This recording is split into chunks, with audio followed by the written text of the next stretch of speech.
Esses dias um assinante me perguntou o seguinte: André, eu coloquei no DS 260, que é aquele formulário que você preenche para ir para entrevista no Rio de Janeiro aí, sobretudo se você está no processo do EB2NIW, EB2NW. Eu coloquei nesse formulário que eu falava inglês, que eu falava francês, que eu falava espanhol e que eu falava, obviamente, o português, que é a minha língua materna. Isso o assinante me perguntou. Só que eu acho que eu falo inglês, eu falo inglês intermediário, o francês eu falo um pouquinho, o espanhol eu arranho, mas eu botei lá no formulário. O que é que pode acontecer se você mentir, falar uma coisa no formulário DS 260, sobretudo para o EB2NW, que muita gente está procurando, e na hora da entrevista eles descobrirem o que é que pode acontecer?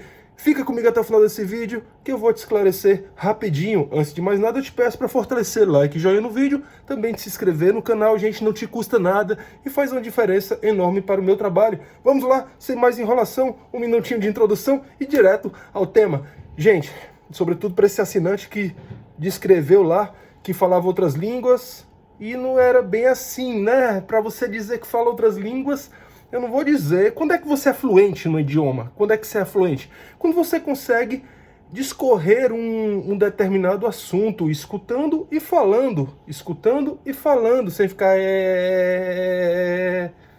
tá entendendo? Então, isso é a fluência.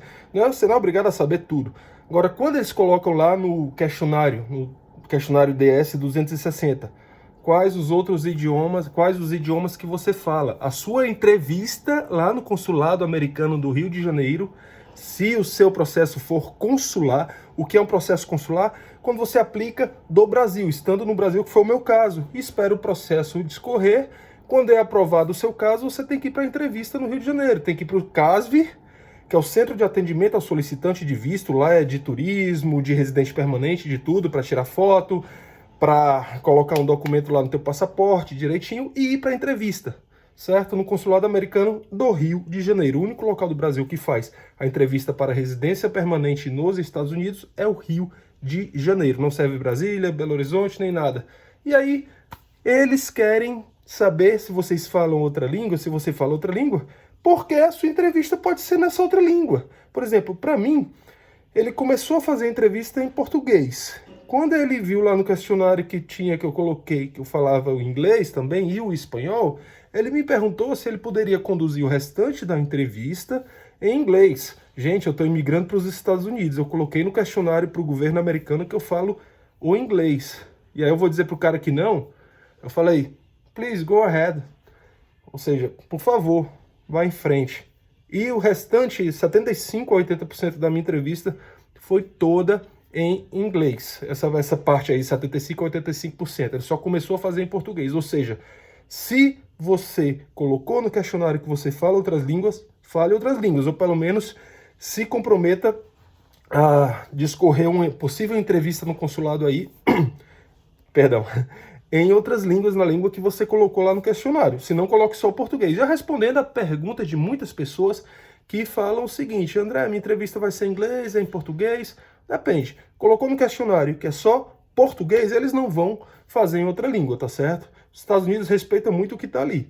Então, se colocou em outras línguas, se prepare para outras línguas. E o que é que pode acontecer, respondendo a pergunta desse vídeo, se eu mentir? Gente, você pode ser pego de surpresa aí e o seu visto, o seu melhor falando, né?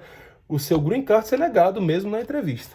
O oficial de imigração que está lá no consulado, que vai te fazer a entrevista, ele não tem o poder de negar o teu caso. Você está lá na entrevista e negar o teu caso, não. Mas ele pode solicitar uma revisão, ver que você é suspeito, ou seja, você falou uma coisa que peguei esse cara de calças curtas aqui, não é bem isso aí que ele está falando, não.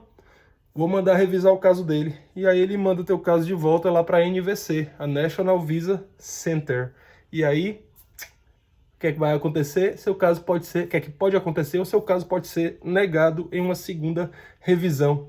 Então, não é o que a gente quer. Então, não minta, não coloque coisas que você fez sem você ter feito. Os Estados Unidos têm uma qualidade que eu acho muito bonita, que é o quê?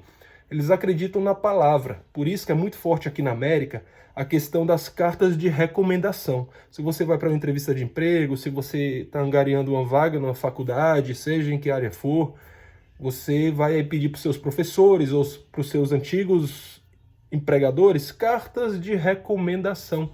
Ou seja, aqui na América, aqui nos Estados Unidos, é muito forte a questão da palavra. Se o cara está falando que você é bom em uma coisa, que ele trabalhou com você e tudo, isso aconteceu. Os Estados Unidos parte dessa história. Agora não queira ser pegue na mentira, porque os Estados Unidos têm um pente fino muito apurado. E aí o seu caso e o seu sonho pode sim por água abaixo. Eu espero ter te esclarecido. Like, joinha no vídeo, se inscrevam no canal. Um grande abraço e tchau!